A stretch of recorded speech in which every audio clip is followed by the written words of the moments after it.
A very bad reason to have kids would be because it's good for the state. But have to also consider that half of Canadian women say they are not having as many children as they would like to have. That's a very recent survey result. Concepts with Sean Whatley. Okay, I'm really excited to have Andrea Mrozek here to discuss her new book on marriage. Andrea has worked as a journalist and in think tanks in Europe and Canada. Prior to joining Cardis, she was the executive director of the Institute of Marriage and Family in Canada. She writes and speaks about marriage, children, and women's issues, and she has just published a book with Peter John Mitchell called I Do, Why Marriage Still Matters. Welcome, Andrea. Thanks for having me on, Sean. Great. So I really enjoyed your book. I just got it last weekend and I read it, I devoured it. And I wanted to start with two quotes, actually maybe even three quotes, right from the start of your book. So this is in the introduction. I like the tone that you started it with. Quote, "It's time to reconsider the basics of marriage without layers of politics, emotions, and ideology on top. Why does marriage still matter in a secular post-Christian society? And why should we still have it at all outside some religious enclaves?" End quote. And then the next page, you say that the book is here to help readers learn about the language and logic of marriage, quote, "as a social institution that contributes to a flourishing society, even and especially for those who are non-religious," end quote.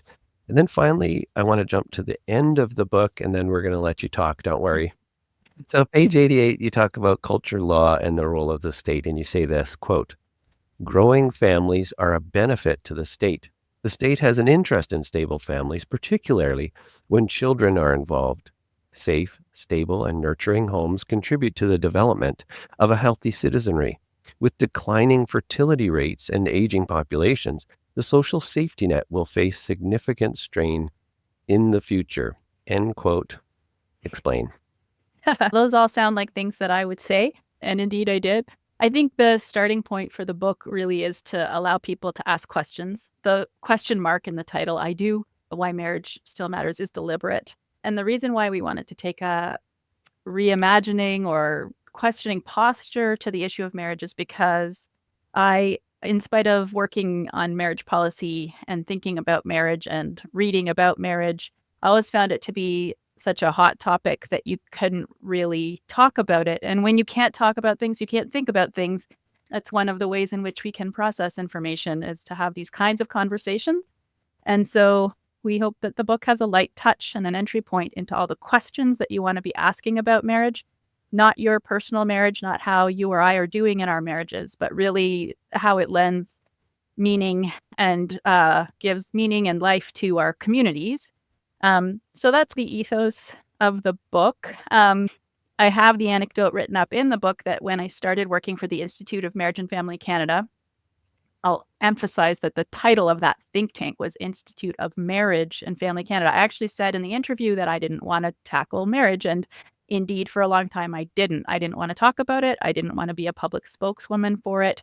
And that was just because of the heat associated with the topic. So the book is written to my younger self in a way, just that you would have these sources all in one place. It's concise. It's something that gives you an entry point into the issues that would allow people to really think about marriage. So that's where I would start our conversation today. Brilliant. Now, I mentioned total fertility rates in that quote from the end of your book. And in fact, I just looked them up for another conversation I was having. And in Canada, our total fertility rate now is 1.26. And it's the same as what Japan's was in 2022. And everybody has been talking about Japan being this aging country that's not replacing itself. Do you have any comment about the total fertility rate and why that matters with respect to marriage and Canada as a whole?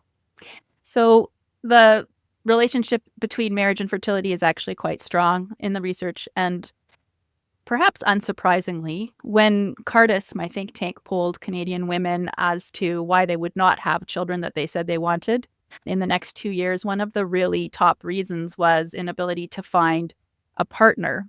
And they weren't saying unable to get married, but marriage is the gold standard for that long-term partnership, really. So today, maybe it sounds too traditional to some of your listeners, but even today, it still remains true that we want to have a stable partner before we have kids. And so one of the things pushing and pulling at marriage is the fact that we're getting married later, if we get married at all. So delayed marriage can mean denied marriage. And then that really does have an effect on your trajectory for fertility. So we can get into types of marriage and how we practice marriage, but the genesis of the idea for an institution called marriage is a major part of it is to care for children over the lifespan. So the permanency of the institution addresses just how long it takes to raise kids. So if we can't enter into marriages, and increasingly it seems like we can't even enter into dating relationships, the world of relationships has become just that messy, then we can't really have the family lives that we desire. And that was, in effect, when you talk about fertility rates, it's always touchy. And a very bad reason to have kids would be because it's good for the state. But have to also consider that half of Canadian women say they are not having as many children as they would like to have. That's a very recent survey result from my think tank, Cardis, a solid survey result. And I just would say that in the realm of lies, damned lies, and statistics, that's a survey result that resonates when you talk to women today. You will find 50% of women wish they had more children than they do. So that's where the personal interacts with the policy world, fertility, children, so intimate, interacting with marriage, also intimate, but at the same time public. There's a lot of nuance to the conversations around marriage and fertility that we could afford to discuss a little bit more, I think. Appreciate your gentle pushback, but I wanted to jump ahead in the comments that I was planning to ask you because you did mention delayed marriage. And so I wonder if it's an opportunity to, on page 76, you talk about or you distinguish the difference between a cornerstone view of marriage versus a capstone view of marriage, and then the concepts of sliding versus deciding. So do you want to unpack those two tensions, cornerstone, capstone, and sliding versus Sliding. deciding? Yeah, I'm not a builder, but the idea of the cornerstone is that it lays the foundation for everything that follows. And in our history, we used to consider marriage to be such a building block.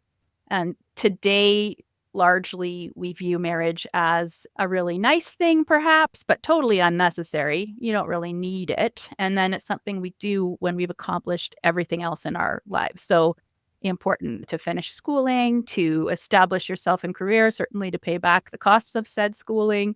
And then at some point in the future, when you are quote unquote ready, you might get married, but not as a necessity and certainly not as a building block of your life plan. So the cornerstone versus capstone can be summed up in that way. There's much more that could be said about it. That's problematic in particular for low education, low income people, which makes arriving might seem more elusive if you perhaps struggle to get the good job. And what we see in the research around marriage is that low income people are not getting married as much as high income people. So there's a bit of a marriage divide, which is really unfortunate because when you get married, you gain more wealth and you can find yourself having advantages in health and wealth and other aspects of life. When you fail to get married for whatever reason, you're not going to accrue those benefits if you think that marriage is beyond your reach. Sliding versus deciding is a different aspect of that's coined by Scott Stanley, I believe, a scholar in the United States. And he highlights that this is what happens. This is what makes living together different from marriage. So we all have our friends who live together and it looks exactly like marriage. I know I do. I just have this most stable type of relationship that's been around for 20 years, 2 kids, etc. That's actually it mimics marriage for some people, but in the aggregate, the stats show that living together is actually quite different. And that's because it foundationally isn't entered into in the same way as a marriage is. So sliding means you leave your toothbrush somewhere, you end up spending a lot of time together, you end up spending a lot of time at the other person's place, and then suddenly you are a couple. But you don't even know how you got there. That's sliding into this long-term relationship versus actually making a concrete decision for which you prepare, that you think about, that asked a question to commit over the long haul and make a commitment in front of other people. Those are two things that have dramatically shifted since the advent of the sexual revolution, and they are part of what is, I think, pushing and pulling at marriage and how we do marriage in our culture today. And sliding versus deciding, I think we've slid into a marriage culture that no one knows how we got here. Lots of people aren't really happy with their relationship status, not happy in my milieu, as many women and men unhappy with the dating culture. But we don't know how we got here. We're not really sure. It's like not everybody's thing to go and examine it. We hope that this book helps people to think through, oh, yeah, this is part of how we arrived where we're at today. So many great jumping off points in that string of comments you made. And I've scribbled notes, and so don't feel like I'm ignoring something you said if I don't pick up on it immediately. I'll just touch briefly on your comments about low-income families. And it reminded me of, I believe it's called the success sequence. Is that right? Where you'll generally do quite well if you just finish school, get a job, get married, and then have kids. And if you disorder that sequence, so if you decide to have kids before you finish school, you're facing a long, hard life. And I think most of us know that, but at least there's research now to support that. So it's helpful to have a little snappy turn of phrase like that, the success sequence. At bottom, we don't live in a time where we can take marriage and family for granted. So maybe we need a bit more research to back us up. But sorry, I cut you off. You were going to. No, please cut me off. I'm trying to promote you and I end up rambling here. Just before we jump into, so you mentioned that it's a different view of marriage, and we're going to get back to that because that's right at the front of your book. But I wanted to emphasize a little bit more the positive, because I was shocked at how both you and your co-author took a potentially divisive and emotionally laden topic and really presented it, I thought, as gently as possible. So on page 20, you said, quote, "We've already said, but it's worth repeating. We are inviting you to look beyond your own experience, positive or negative, and consider how a robust marriage culture and the benefits of this way of living have bearing on our shared lives in our communities, without detracting from the challenges arising in unhealthy or abusive marriages. We want to first imagine the possibility that there is a good news story associated with healthy marriage," end quote. Explain. One thing I'm proud of with the book is that somebody who didn't need to compliment on us on it when she read it, she wrote and said, "I've been through a terrible divorce. It's been very hard on my family. And my daughter now says she doesn't want to have anything to do with marriage, but I'm going to give her, she says she will read this book."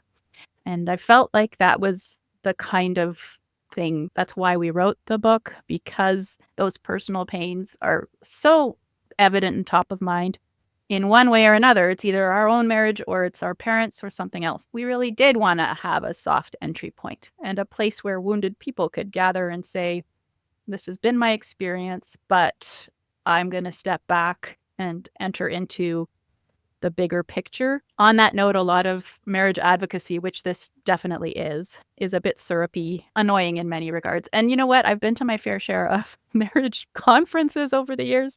I remember once actually standing at the back of a seminar with the photographer who'd been just hired to take pictures.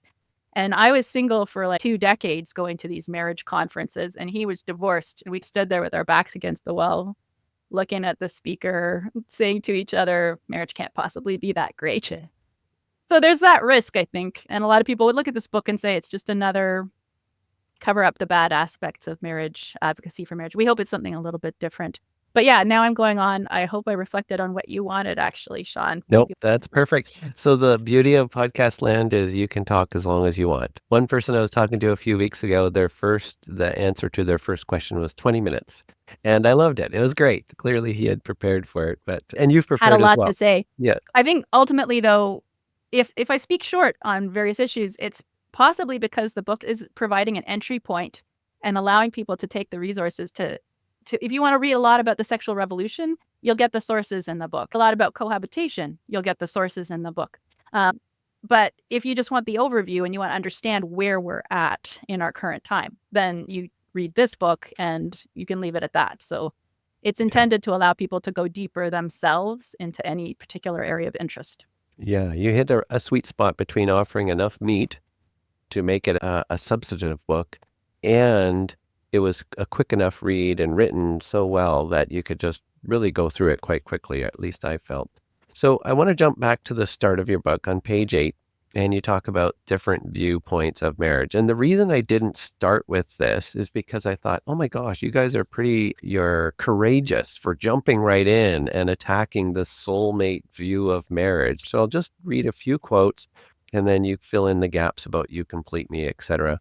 So on page 8, you say, quote, in the soulmate model of marriage, the wedding is a validation of one's love and desire to remain together. It is a platform for self-expression, conforming the elements to fit our personalities. End quote. The opposing view of soulmate marriage is the institutional model. And then you say this, quote, institutions are a bundle of formal and informal rules, social norms, legal and natural rights and obligations. When individuals enter institutions, they voluntarily constrain certain behaviors in order to achieve a particular set of goods or outcomes. Institutions are created and evolve to meet needs outside the control of any one individual. Thus, the common wedding refrain about couples entering into the bonds of matrimony. End quote. Explain. Yeah, so you're touching on the institutional foundation of marriage versus the soulmate model, which is how we have come to practice today. This is a tricky conversation, and I don't claim to have the definitive answers on it.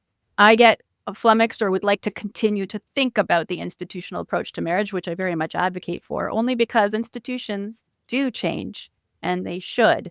And sometimes institutions are beyond repair. We've lost so much trust in our institutions.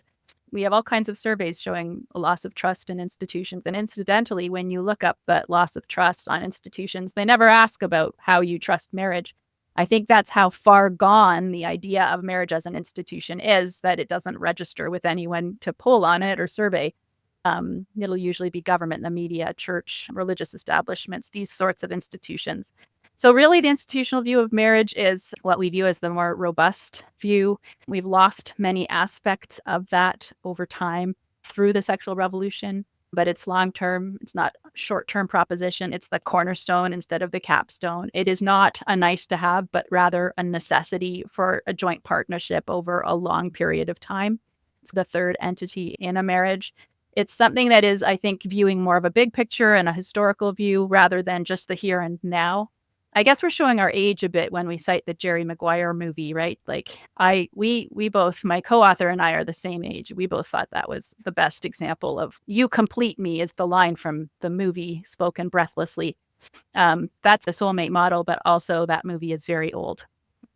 But the soulmate model is pervasive. It's evolved itself out of the sexual revolution. It shows in diamond ads. Diamond producers and sellers have a very vested interest in our relationship culture. And they used to sell the diamonds with that eye to a long-term institutional marriage and a sign of that.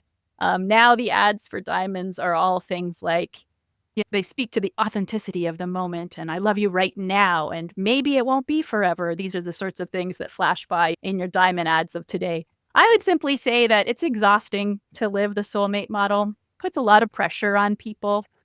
It's very difficult to actually have a person complete you over the long term.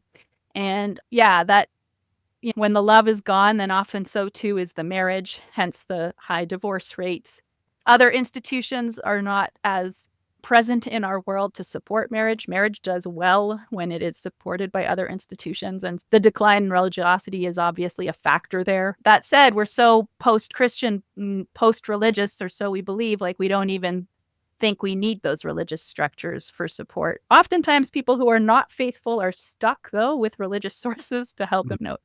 So, yeah, institutional marriage is some of the factors I spoke to. It's certainly, the quote encapsulates it from the book. And it contrasts with that here and now and love and romance and rom-com kind of view of marriage. The last thing I'll say before I let you talk again would be simply that we don't, the soulmate model, as love-focused as it is, does not mean that the institutional model is absent love. There's historic sources showing the presence of love in an institutional model. So it's like we hope the institutional model could be returned to in meaningful ways. And that doesn't mean sacrificing love for some greater good. I feel like soulmate marriage encapsulates the love angle, or tries to anyways. But there are aspects of the long-term nature of marriage that can lend a deeper vision of love as well. So yeah, that's part of that institutional soulmate divide. So just leveraging off your comments about institution, I've been having a few thoughts. I wanted to get you to reflect on them. I've been reading, I read an essay recently by George Grant. He is a political philosopher from the 1960s, Canadian political philosopher. And he wrote a short essay about Carl Jung. And I thought, wow, this sounds like Jordan Peterson stuff. Peterson is a fan or devotee or follower of Carl Jung. And in George Grant's essay, he talks about how Jung refers to a collective of unconscious and how archetypes are the ordering framework of this collective unconscious. And he uses the example of mother as one of the archetypes of our collective unconscious. And motherliness is a feature of what it means to be a mother, what the archetype mother means. And Carl Jung came up with this by traveling all around the world and looking at cultural myths in the anthropological sense, ordering narratives within different cultures. And this is where he departed from Freud. He said, no, it's really important to talk about myth and spirit. He didn't think they were true, to be clear, but he thought they were useful for people's psychological health.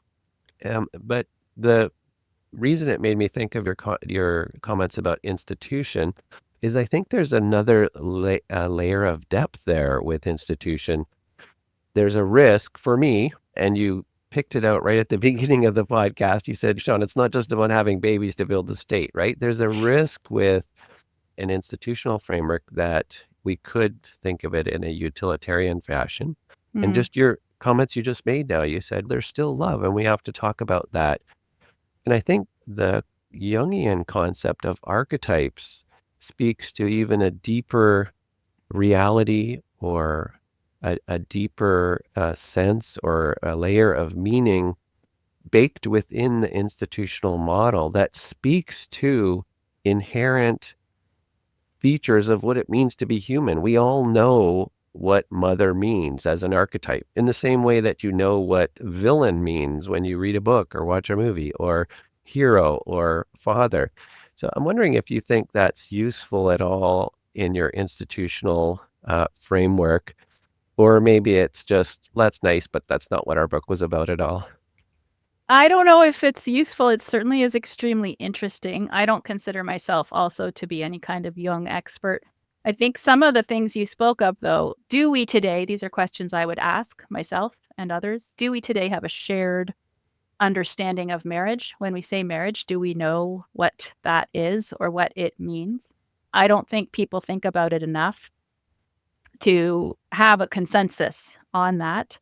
In the same-sex marriage debate, which is not the focal point of the book, but is included, you had a very rapid shift of values from Canadians who supported an opposite sex requirement in marriage to Canadians who supported a same-sex marriage model.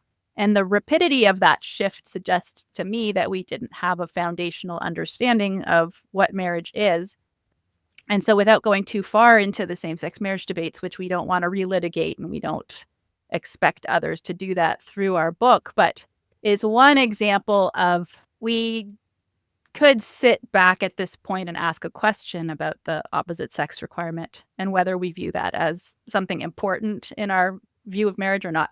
The issue of mother as an archetype and motherliness, there must be 1,000 podcasts out there just discussing that one issue these days. And again, with fertility rates as low as they are, with fewer and fewer women becoming mothers, it could be argued that we don't have a consensus on even what that means either.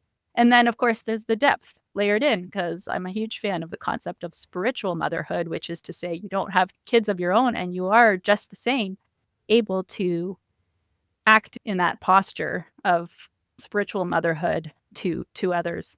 I'm forgetting the name of the author that is my go-to on that concept, but it is a beautiful concept. All these things point to complexity there, institutional as an archetype. What does marriage mean? How fast and firm do we want that to be? I've already said do change rightly over time. The Roman Catholic Church has changed over centuries.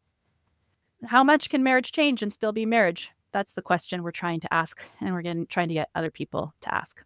Yeah, brilliant, brilliant. I guess I would argue that the institution can shift, but that archetype doesn't. But there you go. Now I'm probably misinterpreting Carl Jung, and I don't know anything about Carl Jung, so I should be very careful about even mentioning him. But I wanted to jump back. I was going to mention Jonah Goldberg, but we're going to come back to that quote because you mentioned things that are changing. You mentioned sexual revolution. So I just wanted to read a quote here. I really like your concept of trade-offs. So on page 40, you talk about we're considering trends and how it seems like you're only able to take one position on things and debate really is lost. And you say this, quote, typically, no trend is wrong wholesale to be cast into the rubbish heap of history. Rather, we prefer to acknowledge trade-offs. In culture, progress can often mean that an advance in one area means regression in another. In other words, with a positive also comes a negative. This concept of trade-offs is often referenced in economic matters as opportunity costs.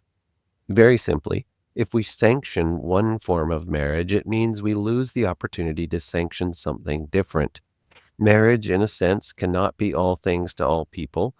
All too often, we fail to see and name those trade-offs. End quotes.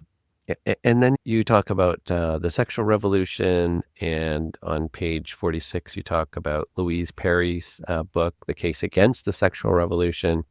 And your comments about spiritual motherhood reminded me of something I believe Mary Harrington has said. She said, I had to abandon a whole bunch of my thoughts when I had a baby. I realized that I'm connected to this baby in a way that no one else understands. Men don't understand it. Writers don't understand it. Only moms understand it. And then she described herself as, in a joking way, as a reactionary feminist, I think is the term she uses. But she's another author out there that has said, wait a second, these trade-offs, did we really gain as much as we thought we were gaining? So I wonder if you had some reflections on Mary Harrington, Louise Perry, and the concept of trade-offs with respect to social policy. Yeah, I have a lot to say about that. I also am a person who jots down notes, so I feel like that helps me order my thoughts. But the personal lives we lead versus the public spaces we inhabit, the private world of our relationships versus what a government should uphold as values are often not entirely the same thing. And sometimes I feel like we're misapplying what holds as a government posture, and we're applying it to our personal relationships and expecting it to work really well. So on that, make it more specific, just a posture of freedom and individual rights is one that governments absolutely need to, and ones that I support. But if you take a posture of freedom and individual rights and apply it to your relationships at the extreme end, you're going to quickly find you don't have a relationship. So I think it was Jennifer Roback Morse in her book, Love and Economics, who first said, you can be a libertarian in the public square. I'm not, but you can be. But it's hard to be a libertarian in your private life, in your personal relationships. So we cannot seek security in places where we are guaranteed no security, and we cannot seek freedom in places where we ought to be rightly looking for interdependence. So I think that sort of riffs off a little bit of what you were saying. The sexual revolution as a societal cultural trend may or may not be evident to everybody. For me, 20, 25 years ago, starting out in my career, I certainly was not aware of any such thing. But then I traveled in circles that were conservative, in some cases Catholic. And I remember being asked as a starting point question, when did I reject the sexual revolution? And that was my that was a question. I was like, okay, so point one, there was something called the sexual revolution. Point two, this woman thinks I ought to have rejected it. Okay, investigation is needed. If other listeners are on that same level, which I think is likely, not for your audience specifically, but broadly speaking in Canadian culture, then it's something we need to get acquainted with. And the sexual revolution historically goes back much further than this, but we attach it to 1960 and the advent of the FDA mainstreaming the birth control pill. the birth control pill is the technological shock that changed the way we do relationship. It first was intended only for married couples, but then obviously is very not for that at this point. But it separated marriage from children, and it just created divisions in the cohesive whole of how we do family life. No longer, it's a really quaint old school notion to think that sex should result in a child. The problem, and that's all sexual revolution affects. The problem is that we've adopted this mainstream notion that sex and children are unrelated, except when they're not. And you can have the best birth control in the world, and everybody knows a child, a person who was conceived on whatever form of birth control. And so it's basically not that effective for how we consider the realities of life and how we consider the realities of how children come into the world when we do or do not choose to have them. Now I'm rambling too much. One other last thought, though, is that on marriage, as with children, a great economic term that takes these beautiful personal concepts and makes them into something dry. But I heard an economist, Catherine Ruth Pacolic, call having children an experience good. Not experienced, but experience. Insofar as she likened it to, you can know you're going to a restaurant and you're going to eat out. The basic frame of going to a restaurant is known to everybody. But you get there and you don't know if you have good service or bad service. You don't know if the food is good or bad. You don't know what the ambiance is going to be like. You don't know how enjoyable the evening is going to be. And so then having children is a bit like that. You think you know everything about it, but you don't. And you have to experience it in order to be able to fully know it. That's the Mary Harrington, oh my goodness, there's a baby here and it's my baby and now I feel different. And she's used pretty strong language, which I appreciate, around like a biological impulse in her body after having that newborn baby and actually finding it hard to be separated from the baby, even for something as short as a dentist appointment. And that was my experience as well. I found it very strange to carry a baby around for 9 months in your body, and then you have the baby and you're just supposed to be exactly the same as you were before. We do very poorly in our world today acknowledging some of these basic realities, having children, getting married. We don't do well in acknowledging that it could change us, that these are important things, that they're foundational things. Do we allow children to change us would be the question. Do we allow marriage to change us? Mostly it seems like young people today, myself included, even though I'm not that young, got this training in being career people, the job. You want to rise to the heights of your job. You, especially as a woman, that's how you prove yourself. Your value and your worth is attached to the working world. So make sure that for our school fundraising efforts later on in life, you did something really meaningful. We can send it around. And meaningful is we're not profiling you because you have a successful marriage and children. Mm-hmm. That's the upbringing many of us really received post-sexual revolution. It's a sad way to live, in effect, but that's the sexual revolution in action, some parts of it anyways. Mm. When you mentioned successful marriage, there's a bunch of different points I want to jump off, but that's the last comment you made. I thought, oh geez, I feel a lot of pressure when you say that. And I wonder if people feel pressure if they don't have my beautiful CV that's 10 pages long. Now all the pressure is on me to be able to tell the world I have a successful marriage. So even though we reject a career path and say we want to build a home, there's no guarantee that you're going to have a successful marriage or have great kids, right? Every child is different. And so it's interesting. That's not in your book, and I don't need you to comment on that if you don't want to, but that thought popped in my mind. It's so true, and you can see many good parents struggling with adult children or other aspects of that. And then I guess I feel like the good life is comprised of many different things, and you can have them at different times in your life, maybe not concurrently, or they might be one after the other rather than all at the same time. But in general, I will definitely attest in my own life, as with the culture at large, to the priority being placed on certain aspects of success that could well be very successful and good. They are good things to have this, be a successful lawyer, whatever your chosen career path is. I am actually not saying those things are bad, but that they are not the isolated height of achievement. And it comes, I think the There's a lot of conversation from the left on caregiving, and they're trying to professionalize it and have it be paid to show value. And I think that's always going to fail because good caregiving can't be remunerated the same way as other professions. But in some sense, I think I'm asking the impossible, which is to lend some value and weight and beauty to the caregiving that is done regardless of outcome. If you have a child with challenges, for example, they may never perform the way other children do, in spite of you pouring into them more than other parents pour in. It's the caregiving, though, and the relationship that I think that has value, eternal value, even as a Christian, I would say. And we have no capacity to recognize that. If it's not paid, it has no value. And that is not fundamentally my view.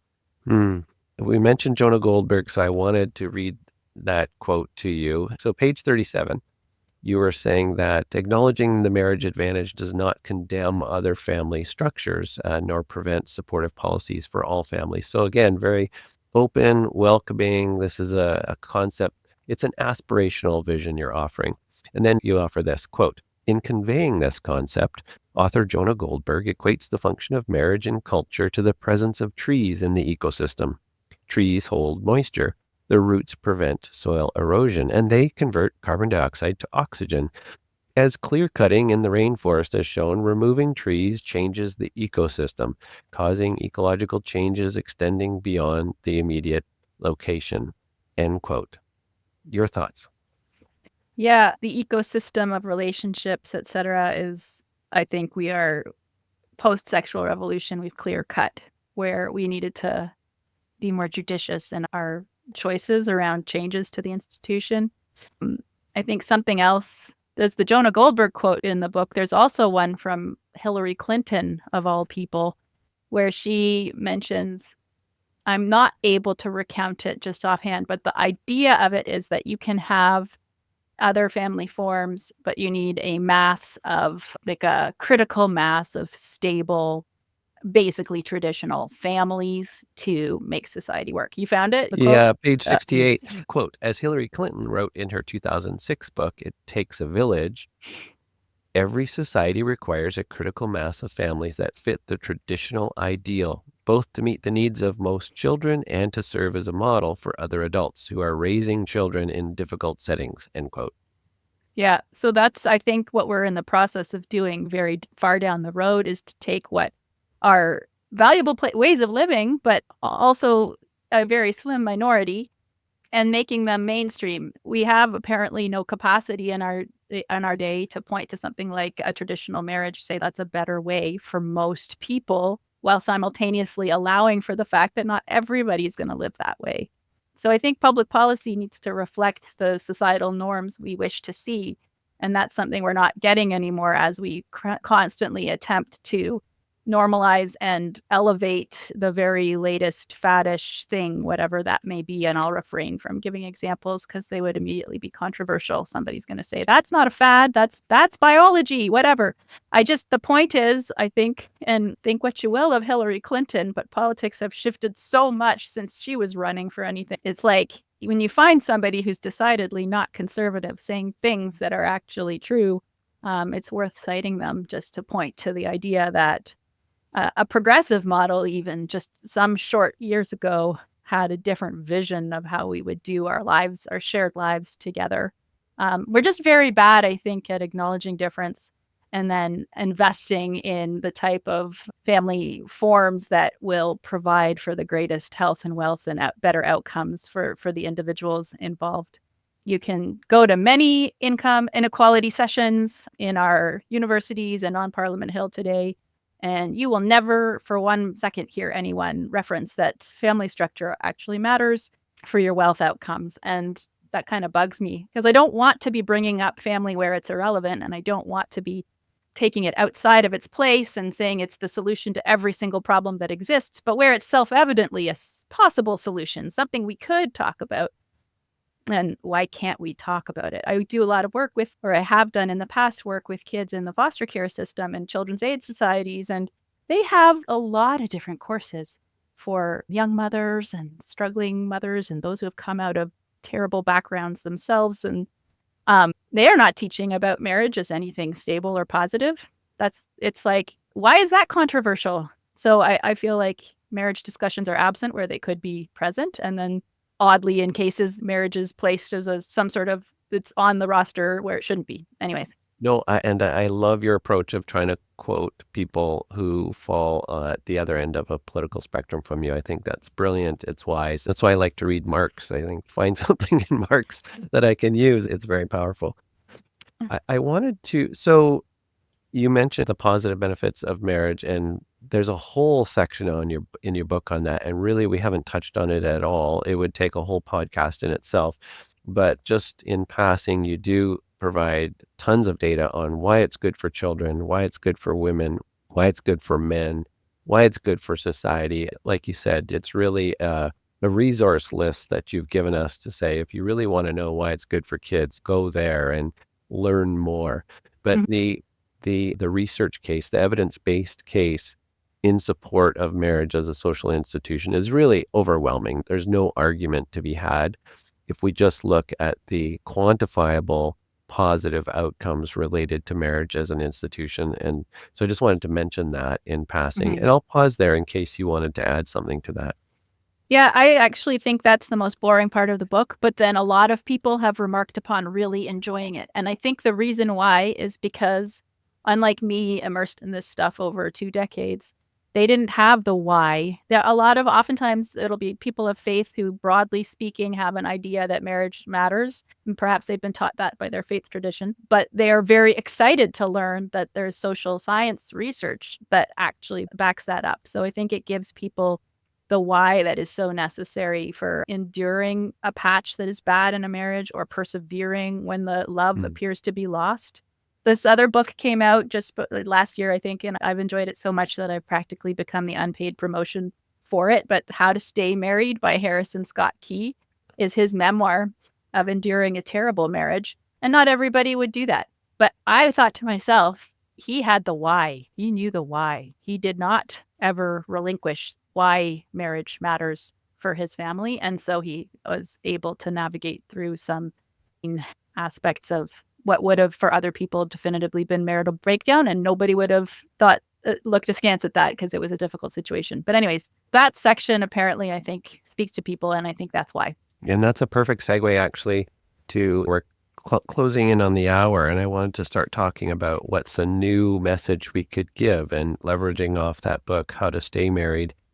I wanted to pick up on a comment that you made quite a while ago about freedom and individual rights. And you have a section on the how marriage is a very ancient institution.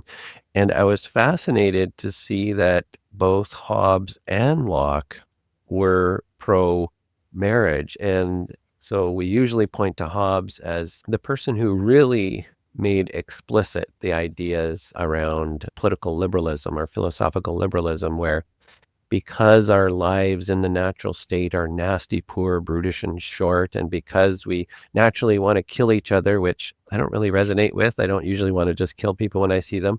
But Hobbes was writing at a time when a lot of people did kill each other, right? In the religious wars and the civil wars in Britain.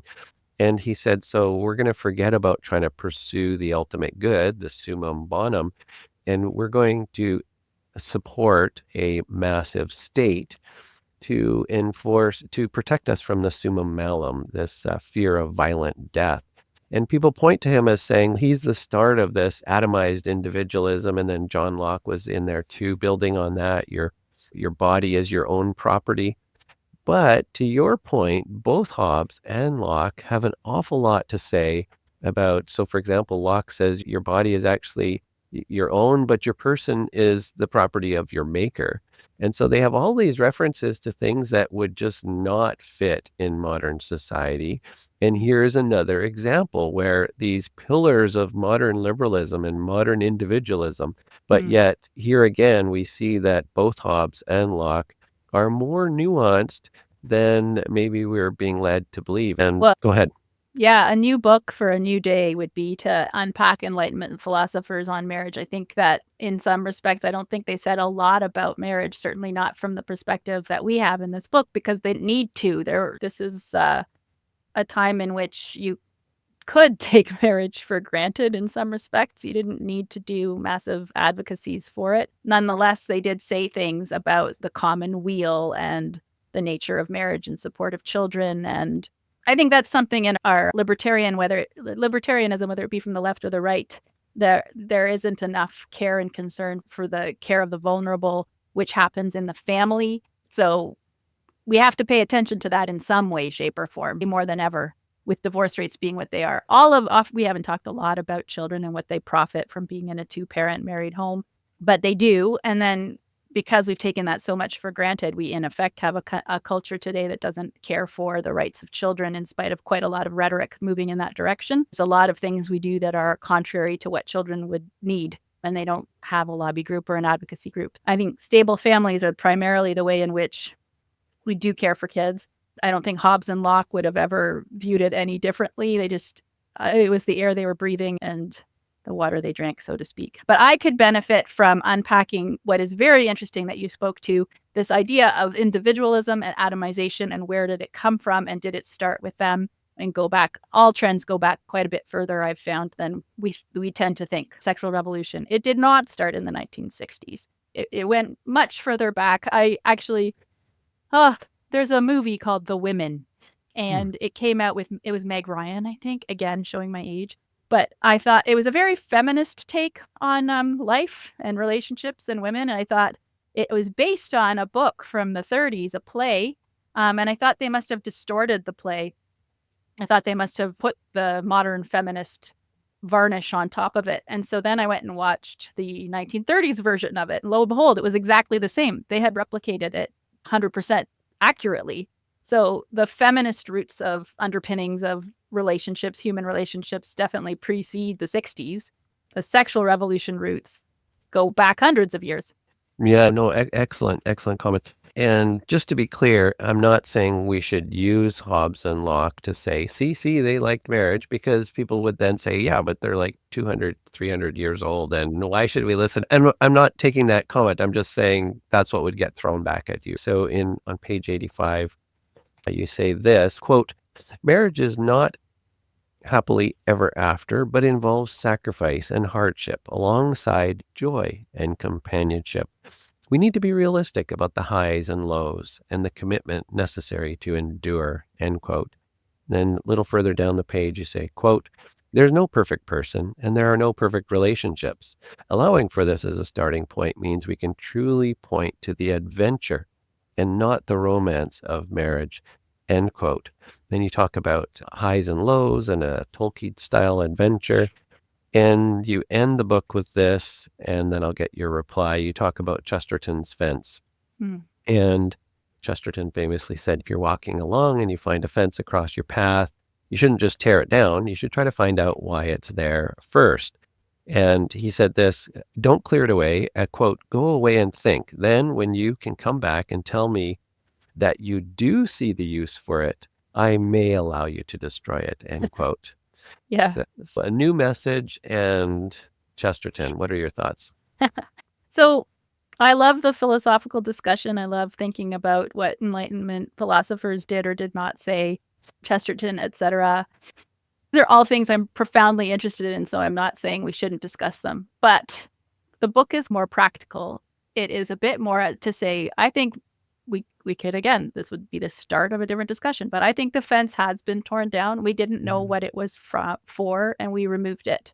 And that's why we have such high rates of divorce and, at the worst, children in state care, foster care, children uncared for. We have a lot of social problems in our society that would be happily addressed if we would reconsider some of our family norms and the way we've arrived at them. So the fence, if it's not down and removed, it's definitely quite broken.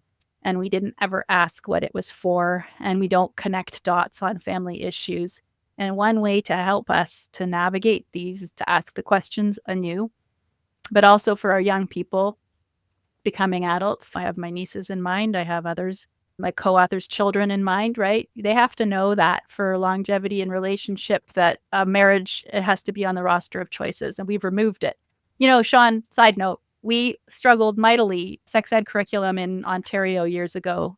It was demonstrably terrible, the sex ed curriculum. And I think the big success was that they inserted the word marriage once in the entire curriculum.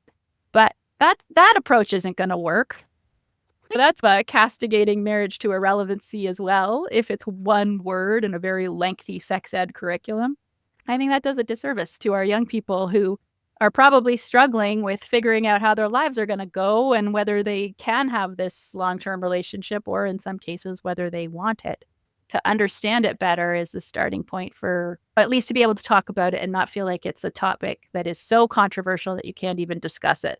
I can't conceive of reasons why you'd have a sex ed curriculum that didn't mention marriage, but they don't call me conservative for nothing. There's aspects of relationship that we're just leading our kids astray on, and I hope we can course correct or ask questions so as to encounter anew some of the aspects of marriage that are meaningful, even if they're hard. I do think you have the wind in your sails, or we have the wind in our sails. Roger Scruton said in an interview once, he said, conservative intellectuals work to find answers for people who don't need answers. So a lot of people already want marriage. They want to have kids. They want stability. They might not use the word marriage, but they want something that's permanent. They don't want the anxiety of wondering if this is going to last. And so there is an opportunity, but to speak to that felt need and that desire, and to offer an aspirational, positive, gentle vision. But it's not easy. It's not easy to offer that vision without sounding utilitarian or legalistic or moralistic, critical. Shrill, judgmental. I know the list.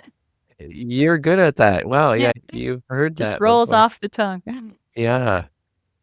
I think it's been said that conservatism rises in the face of a serious challenge. And so people return to some of these ideas that most people always knew forever.